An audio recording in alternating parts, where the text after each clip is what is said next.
Labdien! Mans vārds ir Dāvis Sīmans, un es esmu Latvijas Kultūras akadēmijas rektors. Mēs patiešām esam pagodināti un priecīgi par to, ka esam daļa no Eiropas Universitāšu alianses ACE2EU.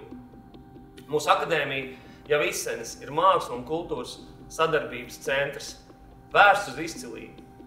Šeit satiekās pētniecība, studiju darbs un radošās prakses, veidojot patiešām spēcīgu nākotnes vīziju par to, kādā veidā starpdisciplinaritātei jāienāk universitāšu vidē.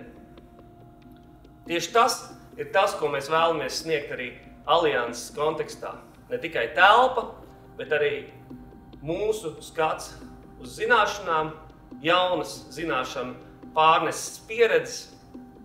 Mūsu fokus alianses iekšpusē ir darba paka Space Center, kas pati par sevi jau ir vērsta uz kultūras un sociālajām sadarbības formām gan alianses iekšpusē starp partneriem, gan arī met tiltus starp aliansi un sabiedrību. Vēlreiz gribēju apliecināt savu patieso prieku un pagodinājumu par to, ka esam daļa no šīs alianses.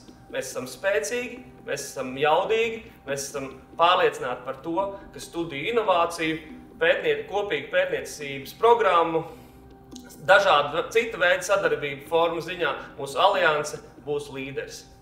Paldies!